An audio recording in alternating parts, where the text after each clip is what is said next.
Hello, and welcome to the Thursday, October 1st meeting of TV Toastmasters Club 9523.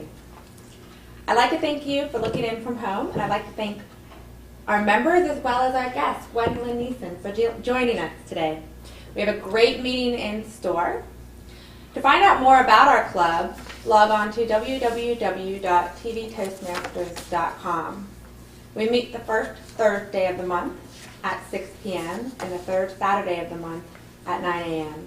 To find out location details, log on to www.tvtoastmasters.com. And that's a correction. On Saturday, we meet at 10 a.m. I'd now like to turn the meeting over to our Toastmaster for today, Mr. Steve Ehrenholz. Give Steve a round of applause. Thank you, Madam President, fellow Toastmasters, our honored guests, and those guests looking in from home. We have a really nice meeting this evening. We're going to have our word of the day in a moment.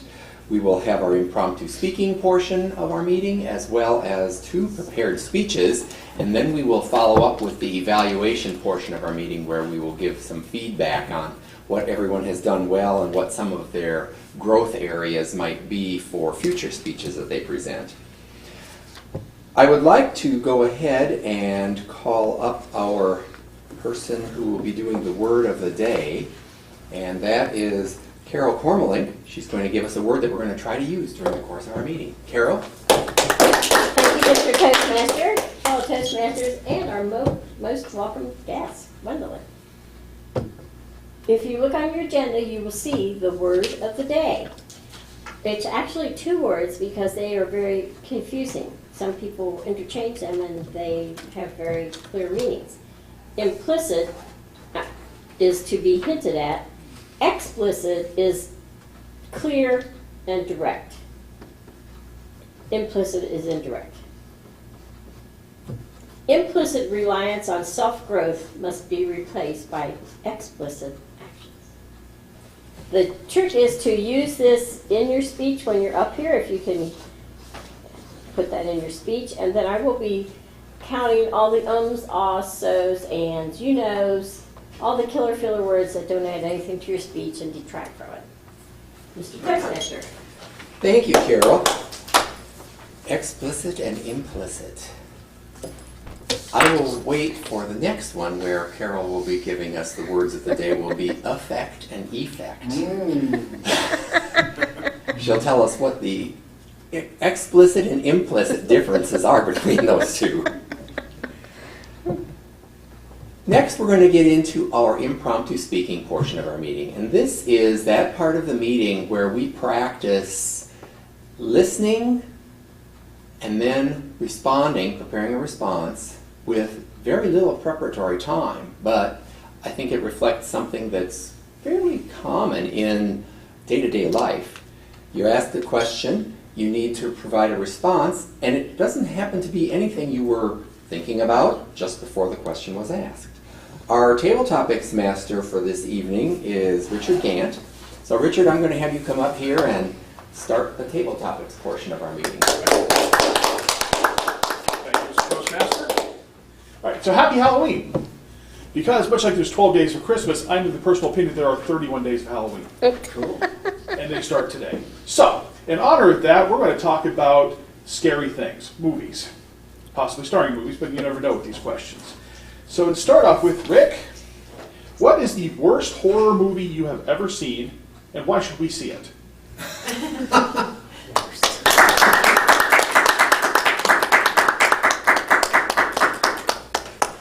Thank you, Rich. The worst horror movie I've ever seen. I am not a fan of horror movies. Frankly, I don't like paying to be scared out of my socks. So that's not something I typically do.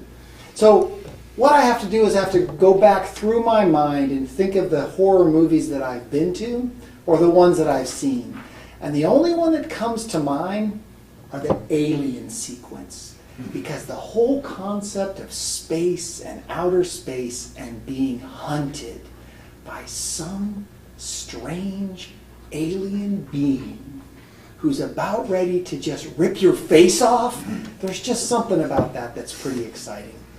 So if you go through the Alien series, they probably got worse as they went along. So I think they ended up at Alien 4 was probably the one where the aliens probably ended up back on planet Earth. But I would have to say Alien 4 would be the worst horror movie that I've ever seen. And the reason you need to see it is because you already saw the first 3, so you gotta see the last one to see how it ends. Rich? Well said. All right, so, Steve, what is your all-time favorite monster and why? Thank you, Mr. Tabletop Master. My all-time favorite monster. Well, while I was listening to Rick give his explanation about a horror movie that you definitely want to see, I was thinking, I don't pay attention to a lot of horror films either, but I think one of my favorite monster movies that I've seen is Attack of the Killer Tomatoes. And these humongous tomatoes take over this town. They're beating people up, not throwing cars over. Yes, it is a cult type of film, but in a quirky way. They have a song for Attack of the Killer Tomatoes, and I don't know if the tomatoes actually wind up as puree or ketchup or what it is, but obviously they had a year that was much better for tomato production than we've had this year. So, just on a spur-of-the-moment question like this, I would say my favorite monster is the killer tomato. So, thank you for that. Gwendolyn, this next question might be much more explicitly related to the one Steve just had than I expected it would be, because I'm about to ask you, what is the best dumb monster you've ever seen in a movie, and why? I can clarify that a little bit. Legitimately stupid monsters. The kind of monster movie where you sit there and go, why did I pay for this? What is the best, genuinely stupid monster you've ever seen in a monster movie?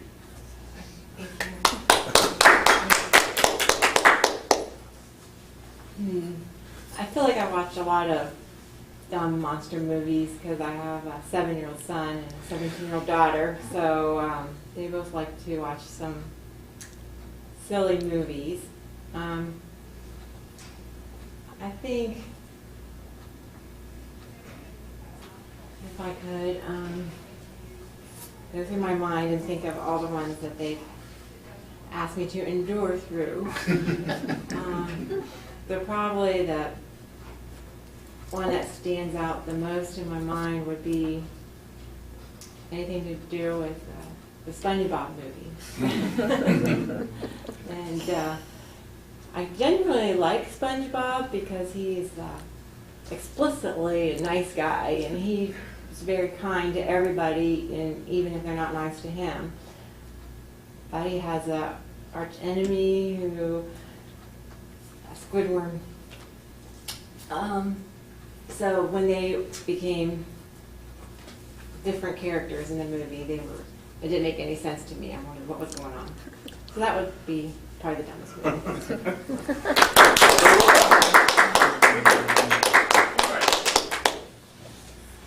So, shifting gears a little bit then, Carol, would you tell us about the movie that scared you the most when you saw it?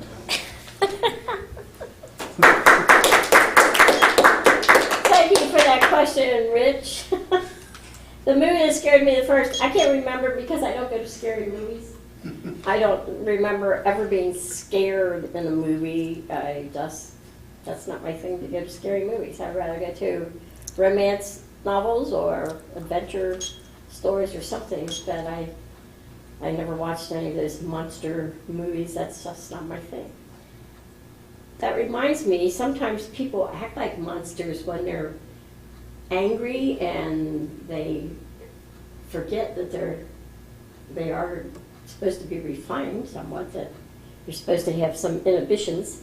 and they just spout off and become a monster when they're angry, and they think, why did I do that? Why did I hold my tongue a little bit? And if you open your mouth, and you sometimes let people know how stupid you are, or silly or dumb, and if you keep it closed, they don't know that you are. So, and I just use it. So, I don't remember any monster movies that I went to because that's not my type of thing, ghost stories or anything like that. All right. Thank you. So I seem to be batting about 0 on this topic so far. The implicit message is, Richard, don't do horror movie topics. That said, Michelle, you have the final question of the day. You are going to pitch us a horror movie concept with the title, The Night of the Seeds. Oh, thanks for that question, because I actually had a scary movie that I could have talked about that horrified me as a child, but timing wasn't that great. So, can you repeat the question? So I'm pitching a movie. The title is The Night of the Seeds. Pitch us the horror movie that has that title. The Night of the Siege. You've got to see it. I can't tell you why, but it's scary. So acting isn't my thing either. But yeah, in all honesty, you've got to see this movie. If you are that person who loves the horror movies, get a bucket of popcorn, bring your friends. People in this room who don't like scary movies probably won't join you, but I will be there. Night of the Siege. See it.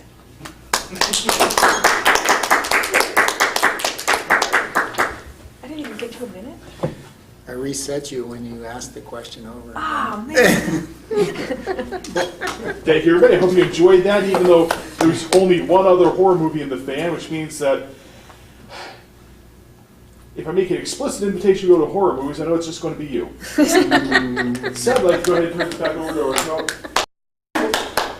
Whatever your role is. Toastmaster. Toastmaster. Thank you, Mr. Tabletop Master. Yeah, I was trying to think of them. There was one Mel Brooks movie, and they had this knight. That was the Black Knight, and he wound up with his legs and his arms cut off. Monty Python. Monty Python and the Holy Grail. Yeah, that was a scary monster. And he said it was merely a flesh wound. All right, well, let's move on to our prepared speech portion of our meeting tonight. Our first speech that we will hear this evening comes from the Advanced Manual on Storytelling. It is a folk tale, and it's to be 7 to 9 minutes. Our speaker tonight, speech title is The Emperor's New Clothes. What we need to know about this is that the audience is a group of adults revisiting a favorite childhood folk tale to discover why the story is appealing. This project will be completing the storytelling manual for our speaker. It's the second manual she's using for her Advanced Communicator Silver Award, and it takes her one step closer to achieving her 4th DTM by the fall conference in Lexington. Carol already has 3. Most people have 1, but Carol is going to be right up there with, I don't know how many. 1%. Help me welcome Carol Cormeling, who's going to be presenting to us The Emperor's New Clothes. Carol. Thank you, Mr. Toastmaster. Can you imagine an emperor with a whole country to take care of, and all he cares about are his new clothes, his wardrobe? He spends all his time and money on clothes. He cares nothing about his soldiers or going to the theater. He never even steps outside except to show off his new clothes. He had a coat for every hour of the day. Instead of people saying, the king's in the council, they say, the king is in his dressing room. In the great city where he lived, traders and adventurers came from all around the world. And among them came 2 swindlers. They told everybody they were weavers. They said they could weave the most magnificent cloth imaginable. It was glorious cloth with undreamt of colors and designs, magical cloth that to everyone stupid was invisible. When the emperor heard about the cloth, he thought, "Oh, I must have a suit of it. I shall look magnificent." And then he congratulated himself that now he'd be able to tell who the fools were among his people. So the emperor gave the swindlers a big bag of gold, commanding them to start weaving immediately. And the swindlers set up 2 looms, all the finest silk and the purest gold thread which they demanded. That went into the traveling bags. They pretended to weave, though there was nothing on the looms, and they worked those empty looms late into the night. The emperor could hardly wait to see how the cloth was coming along. But somehow he thought it might be better if he didn't go himself to find out. Of course, the cloth wouldn't be visible to him. Oh, how could it be? I'll send my honest old prime minister. He's a good judge of cloth. And the faithful old prime minister, he stepped into the room where the 2 swindlers had their shuttles flying on the empty looms. He opened his eyes wide. They blinked them. Then he opened them wide again. And he said, "Oh my heavens, I can't even see even a shadow of a cloth," he cried to himself in dismay. But not a word escaped him. The beggars begged him to come close, capture the full beauty of the patterns and the hues. But the closer the old man came to the loom, the more he could see nothing. Oh my heavens, am I really stupid? Well, at least I'll not be so stupid as to let anyone know I am. So when the swindlers asked him what he thought about the cloth, he burbled, "Oh, it's exquisite. I shall tell the emperor it's exquisite." The swindler said, "You make us very happy." And then they pointed out a dozen delicate devices and shimmering shades the length and breadth of the cloth. The minister paid great attention, and he later delighted the emperor and reported every delicious detail. Day after day, the swindlers would send to the emperor for more gold. They wanted to buy more silk and gold thread, and day after day, the emperor, enchanted, would send it. The swindlers would exclaim to anyone looking at the cloth, the prime minister, all the lords and ladies, and the master of the imperial wardrobe, "See the hundreds of greens in the forest and the delicious perfumed pinks and purples of the flowers and the snow white unicorn." And they all said, "Oh yes, the hundreds of greens of the forest, the perfumed pinks and the purples of the flowers, and the snowiest of snow white unicorns." When the emperor heard these reports, he seemed to see the cloth with his own eyes. So he ventured forth to the swindler's workshop with all the lords and the ladies. The emperor shouted in his head, "But I can see nothing. This is a nightmare. Am I a fool?" But aloud he managed to say, "It is barely possible to believe that any cloth could be so exquisite." The lords saw nothing, yet they exclaimed, "Oh, those greens of the forest." And the ladies, who saw nothing but imaginary flowers on an empty loom, "Oh, those perfumed pinks and purples." Everyone urged the emperor to have the weavers fashion his robes for the grand upcoming national celebrations. And the emperor graciously agreed, and he even granted the swindlers a special title, Master Crafters of the Emperor's Empire. Oh, those crafty masters, crafters. Everyone in the city peeked in on them. They saw the crafters take the finished cloth from the loom. At least the first citizens firmly told each other that they saw the cloth. And they saw the crafters measure and cut and stitch the cloth. And they firmly told each other the cloth was gorgeous. As the celebration day dawned, the robes were ready. The emperor came with his most distinguished ministers. "Here are your trousers, your imperial highness," said one of the swindlers, "and your coat, and here is your cloak." With its handsome train, light as spiderwebs, said the swindlers, "Your imperial highness could almost think you had nothing on." "Yes, indeed," said all the ministers, though they could see nothing because there was nothing to see. If your Imperial Highness would graciously take off your clothes, suggested the swindlers, we shall array you in your new ones. So the emperor was undressed, and garment by garment, the swindlers pretended to bedeck him in his robes. The ministers cried, "Oh, what elegance! How excellent to fit! Such colors, such grace, such style!" The emperor turned full circle as he gazed into the mirror and said, "Am I not excessively fine?" And the two lords who were about to carry his train, they fumbled for where it might be, and then marveling at each other at the rich lightness of it all, they each took firm hold of nothing and processed behind their emperor out the door. As the folks along the street and at their windows called out, "Just look at that! Did you ever see the like of the emperor's dazzling new clothes?" Not one soul would admit to not seeing the cloth. So they cried, "The emperor's new clothes are stupendous." But then a little child said, "He's got nothing on!" And one person whispered to another, "A child said he's got nothing on. A child said he's got nothing on." Pretty soon the whole crowd was saying, "He's got nothing on." And the emperor heard, and he was sick at heart. He knew it was true. But, being an imperial majesty, he thought, this procession has got to go on. So he walked more proudly than ever, and as his nobleman held high the train, that wasn't there at all. Mr. Toastmaster. Thank you, Carol. We'll take a moment of silence for me to fill out the form, and we'll be right back. Welcome back. We're going to go on with our second prepared speech for this evening's meeting.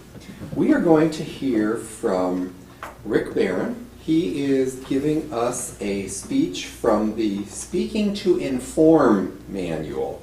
This is actually a demonstration talk that he'll be presenting. Rick is a certified scuba diver, and he's been certified since 1999. The title of his speech is Demonstration of a Buoyancy Control Device. Demonstration of a buoyancy control device. Help me welcome Rick Barron. Rick? Thank you, Steve. Thank you all for your interest in the SeaQuest buoyancy control device. It is the second most important piece of scuba gear, obviously, behind the regulator that you keep in your mouth to be able to sustain yourself underwater. The purpose of the buoyancy control device is to keep you neutrally buoyant in the water column. As you go deeper and deeper, the pressure gets greater and greater, and additional air is needed to keep you neutrally buoyant in the water column. The SeaQuest buoyancy control device is a vest-like device, as you can see. The first thing that you need to do is make sure that you get the correct size. It's important to know that what you'll be wearing underneath the buoyancy control device. If you're going to be diving in warm water, you might have something similar to what I have on now. So you could probably go in street clothes. To go water, you'll have a thicker 7mm suit or potentially a dry suit. As you're trying the BCD on, you probably want to wear a sweatshirt or something of that nature that is much more bulky so that you can actually tell how the device is going to fit. As you can see, this is a wing-based device. The wings are in the back, which hold the air. There's a strap as well that goes over top of the tank, and it fits just like you would view a vest going on. Very comfortable, and that's what you want to make sure as you test fit, that it fits comfortable, that it's snug to your body, and is not really loose and falling around. When you get ready to use the device, it's very important that you dunk it in water to prepare to use it, because when you put the strap on the tank, the water helps you to cinch it down and to make sure the tank doesn't slip out. That could be a real problem underwater at 100 feet. Right? One of the advanced features of this device is that it's got pockets in the back to include weights. I don't know if you can see here the little clip pockets. The intent of these pockets is that you can put weight directly behind you, which is one of the most important places to put that weight. My suggestion is when you do your buoyancy calculation and you determine how much weight you need to carry to get you underwater and remain neutrally buoyant, that you put as much weight as you can into these pockets here. So let's say you're supposed to carry 12 or 14 pounds. My suggestion is you try to put 10 of that weight here in the back. Making it, that weight then will be much higher up on you. And as you'll see in a minute, is not down here, forcing you to go through the water column like this. You want to be like this, going through the water column. And having as much weight in those back pockets helps you do that. Now that you've got the weight in the back pockets, you can now put it out over top of the tank. You can cinch it down. You can connect your regulators and then begin the process of understanding the additional functions associated with this buoyancy control device. I will be wearing the 10 pounds of weight that I described and the tank. I'll have my regulators on the tank as well. So then I can come in and I can start cinching things down. You can see here, easily clipped, tightened for a nice tight fit. I have these straps up here as well that allow me to pull on these little D-rings to tighten them down. And you'll notice that there's a chest strap here that will allow me to tighten this for a nice snug fit. Now you see why it's so important to understand what protection you'll be wearing underneath. So you must explicitly know what you'll be wearing underneath of there before you decide on which size to buy. You'll also notice that there's these pockets here on the side. This buoyancy control device allows you to put weight in these Velcro pockets, similar to this. And then slide those weights in and secure them with Velcro. As we discussed in our example, you might have 2, 3, 4, 5 pounds in each of these pockets. When you think about the physics of that, swimming through the water, the more weight that you have here, the more likely it is that you'll swim like this through the water, using more energy to get through the water. You've noticed this device right here. This is the inflator. It will be connected to a low pressure hose. This blue button right here uses to inflate. You use this to add air. You use this black button right here to expel air. If you get into a situation where you might be upside down, there's a release on the back that will allow you to vent air from the wings while you're upside down. Otherwise, it's easy to just lift this above your head, push the button, and expel air out of the wings. Why do you expel air? You expel air as you rise through the water column because the air that's in the wings gets larger in volume, and you'll just run away, do a rapid ascent. So as you're coming up, you want to vent some of that air. You'll notice that I have an air horn on mine. This is a signaling device in case I were to come up someplace away from the boat. I could use this really loud air horn to signal the boat to let them know where I'm at. These rings that I showed you earlier are a great place for you to clip stuff on. This is my flashlight. You can clip that on. This is a safety sausage, so if for whatever reason this would not work, I could inflate this safety sausage and I could use that as a visual signaling device. I might clip that on one of these other rings right here. This dangling of equipment is something you need to watch, and you may want to put some surgical straps here so that you can tie this down. In summary, the buoyancy control device is an important piece of safety equipment that you use while scuba diving. I hope that my demonstration has proved to be successful and that you will want to add this BCD device to your scuba gear. Thank you, Rick. Thank you. Now we'll take a moment and we'll be back in a minute for the evaluation portion of our meeting. Test fit. But if you're going to be diving in much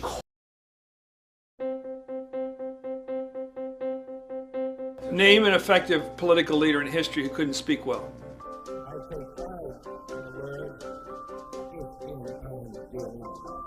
There aren't any. Because when it comes to a disease, Freedom requires leadership, and leadership requires oratory. You have to speak to be heard. I have a dream. It's all about personal growth and guts. Never give in. Never, never, never. Welcome back. Now we're going to move on to that portion of our meeting where we are going to receive feedback on some of the things you heard this evening.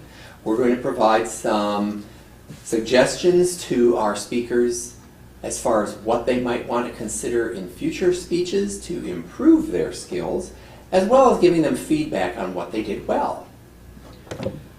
I'm now going to step into the role of general evaluator for tonight's meeting.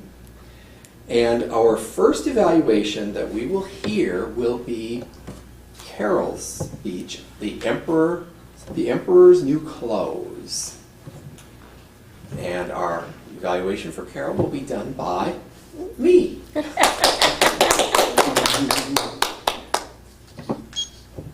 Our Toastmaster audience here, our welcome guests, and those of you looking in from home. Carol gave us a speech from the storytelling manual.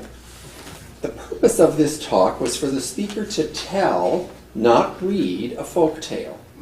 The speaker should not act out the story, but instead interpret it to the audience using voice and imagery. Well, it'd been a while since I've heard The Emperor's New Clothes. So I thought, oh, this is going to be interesting. I want to hear how this story is going to go. Some of the questions I was asked are, how did the speaker attract your interest to the story, and were you entertained? Well, Carol started her speech with some questions. She asked us some questions about some things relating to the story. And you also did use vocal variety, so that kind of drew us in. You used changes in volume and also the rate that you spoke with.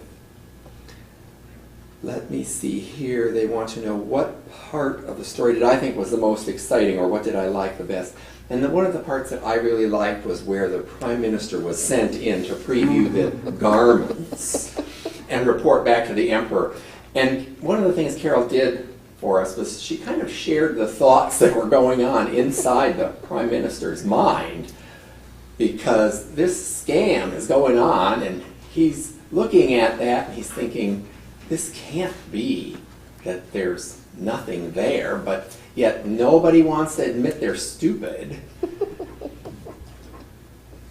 What was the idea or mood the speaker was trying to convey, and how was the mood conveyed? Well, I did come up with a statement of how this mood was being conveyed. It was the implicit coercion influencing everyone to become an explicit party to perpetrating the scam of the weavers.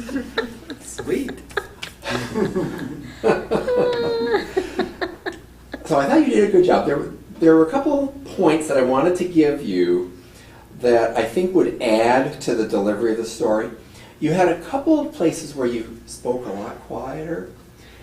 I think that one of the things that I would have liked to have heard was a few more pauses, because sometimes you had some things, and I'm trying to see if I wrote something down specifically here when I think a pause would have been appropriate. Like thoughts going through his mind, and then have some of his thoughts, so that you keep us in a little more suspense. I think that that would have added to your storytelling, because at times I did feel like you were kind of rushing a little bit, and usually with storytelling you want to let things soak in before you tell everybody what really happened. What parts of the story were the most impressive? Well, I do have to compliment you on some of your choice of words, your descriptors for the colors, because I thought the delicious perfumed pinks and the hundreds of greens of the forest and stuff, I mean, you could actually kind of see this in your mind, even though there's absolutely nothing there. And the little bit of humor that I thought was good, and you delivered it pretty well, when they were talking about how it was light as spider webs, like there was nothing there at all. That would have been another place where applause would have been really good. Overall, good job. I enjoyed the story. I'd like you to tell us a few more stories. I didn't remember that he continued on. I thought he was ashamed and went back and got clothes on. I didn't know. Oh no, this is a scam. I mean, truthfully, I was thinking to myself, still see some of this going on now, especially with the political season starting to come upon us. Anyway, enough for that. Our second speech that we are going to hear an evaluation for this evening is Rick Barron's speech from the Speaking to Inform manual, and this is for his speech that was titled Demonstration of a Buoyancy Control Device. Our evaluator that we are going to hear from is Richard Gant. Richard's going to share with us his observations about Rick's speech. Richard?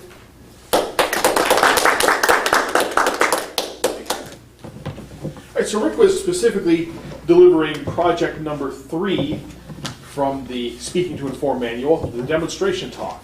The objective, my eyes aren't so good, so pardon me while I read this, was to prepare a demonstration speech to clearly explain a process, product, or activity, and then to conduct a demonstration as part of a speech delivered without notes. Well, he certainly fulfilled that second objective, because I didn't say a single note up here except for the device itself. So let's talk about the first part.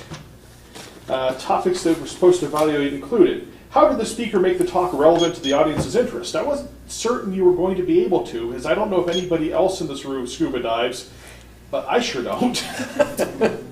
So I was just like, well, that's gonna be a hard one to evaluate. But I tell you what, you still managed to make it interesting and make it seem relevant to my interests. I want to go scuba diving now. I've never even attempted it before. Just from going, that looks like a really cool piece of gear. This sounds like it's really useful and fascinating. And that's probably way more money than I can afford to buy.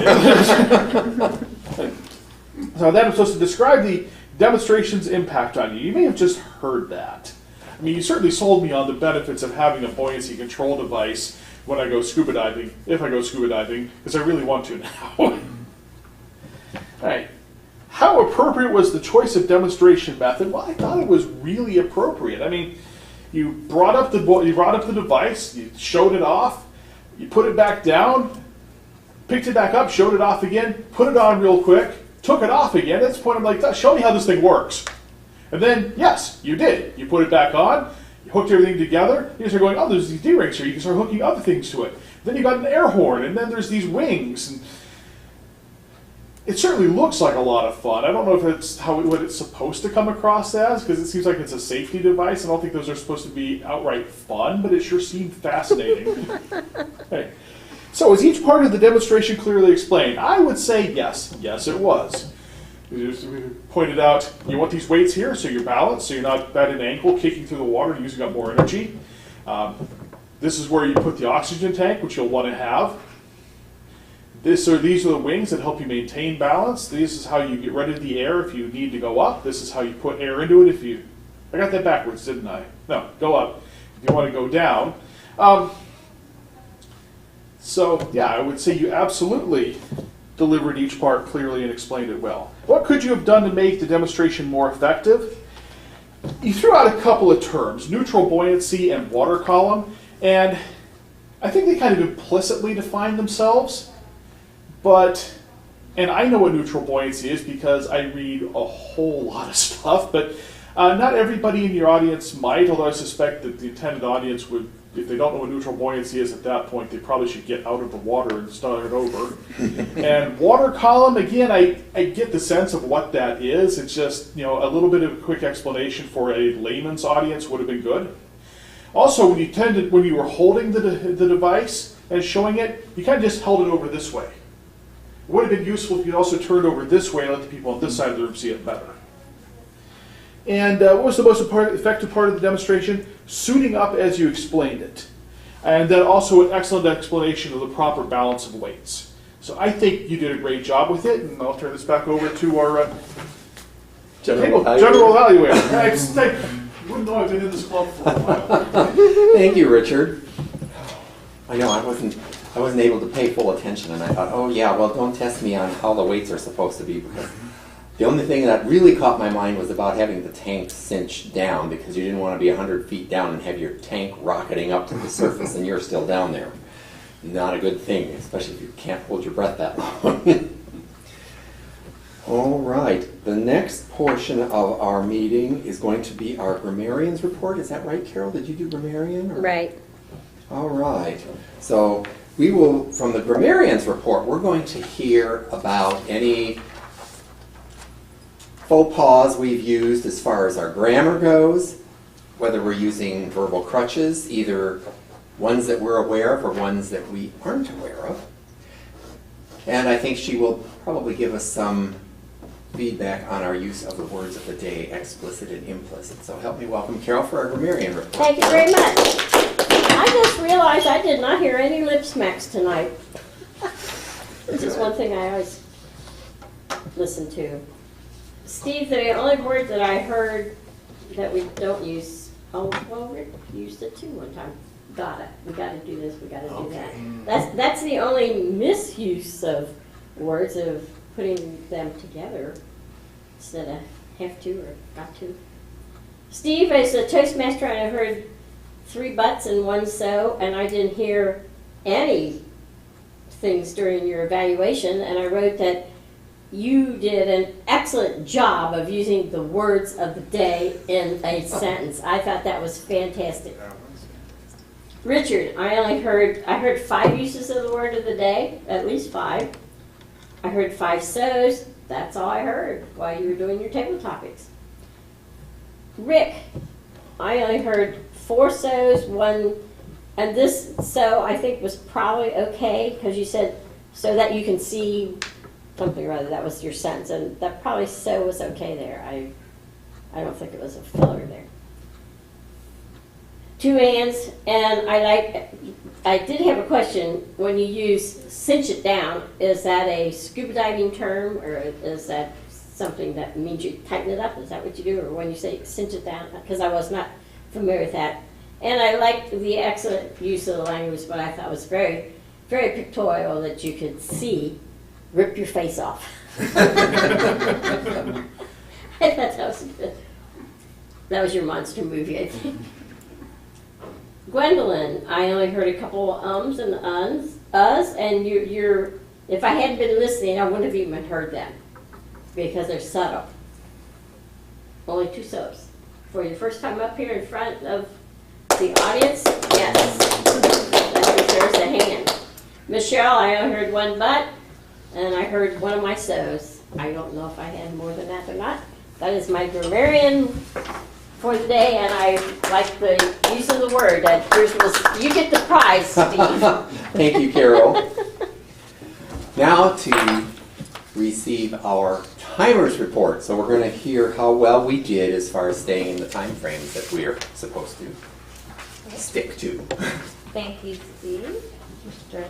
Toastmaster. For the word of the day, Carol spoke for 54 seconds. For our table topics participants, the time is 1 to 2 minutes allotted. Rick, you were at 1 minute and 13 seconds. Steve, you were at 1 minute and 3. Gwendolyn, you were at 1 minute and 20. Carol, you were at 1 minute and 15. And I broke the streak because I was only at 35 seconds. So, sorry about that, guys. For our speakers, Carol, you were to speak between 7 and 9 minutes, and you came in at 7 minutes and 16 seconds, so good job there. Rick, your speech was 5 to 7 minutes. You came in at 7 minutes and 24, which you have a 30-second leeway, so you're still within the time limit. For our evaluators, you have a 2 to 3 minute time frame with a 30-second leeway. Steve, you spoke and spoke and spoke and came in at 3 minutes and 45 seconds, but that's not atypical for Steve. And Richard, you were in at 3 minutes and 15 seconds. And I did not time you, Carol, for your grammarian. I apologize. Okay. I will turn it back over to our Toastmaster. All right, thank you, Madam President. Yes, I did talk longer, but I was having to assemble it while I was presenting it. I should get credit for that as another table topic. Nice. I'd like to provide some feedback as the general evaluator for tonight's meeting. I think that we have done very well. We will be finishing with plenty of time. One of the things I noted from Michelle's timers report is that, Carol, your speech came in at 7 minutes and 16 seconds and you had 7 to 9 minutes. So you could have put in some pauses to add emphasis. Because as I had mentioned before, I thought you sometimes seemed like you were a little bit rushed. So that would have built some more suspense in the story. Let me see, what else do I have here? Richard, your evaluation of Rick's speech, I thought you did a really nice job. You discussed the perspective from an audience member that really didn't know anything about what he was talking about or what he was presenting to us. I appreciated the feedback from you because I didn't get to pay attention to it as much as I would have liked to. So I thought that was very telling as far as how Rick did on his speech. You also provided some good feedback as far as using or being careful that he holds the object that he's trying to show us all so that everyone can see it. And with the camera, that's also important. That I was wondering how that will show up since you kind of had it off here to the side. But we'll see. Otherwise, I think you provided a really nice evaluation for Rick, so thank you for that. You also reviewed the objectives, and that's something that we try to do so that our audience knows just what the speaker was working on as far as that manual speech is concerned. Carol, your grammarian and counter report I thought was very good. I'm always impressed with how carefully people have to listen to pick up all those things when everything else is going on. I'm also glad to hear that you didn't notice any lip smacks, because that's one of the things that I used to have an issue with. People would tell me, oh, you're doing that. In fact, I think you're one of the people that kind of brought that up for me. I don't know what I've adopted in place of it, but we won't go looking right now. And looking instead of looking. Yes. Timers report, Michelle, thank you for a nice timers report. I'm always amazed that you can pay attention to starting and stopping the timer while everything else is going on. Sometimes you get so enthralled in what's happening that you're like, oh, I forgot to turn it on. Overall, I think we had a really nice meeting. Our room is set up. Our banner is up. Also notice we have our latest ribbon on the banner now for this past year where we were a Distinguished Club, Select Distinguished Club.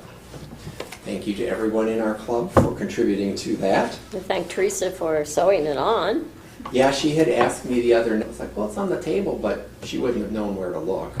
So she sewed it on last night.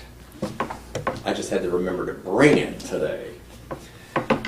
I am going to turn our meeting back over to our club president and see if she has any closing comments that she would like to make or any announcements.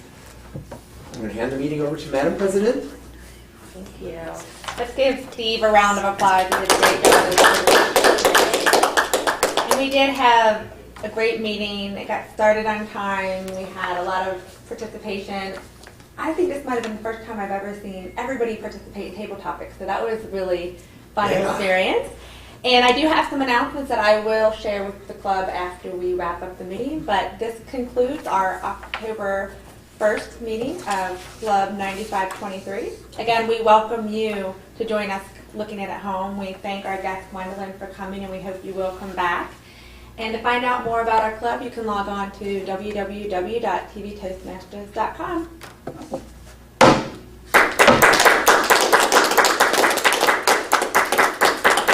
Tonight, where the banner was,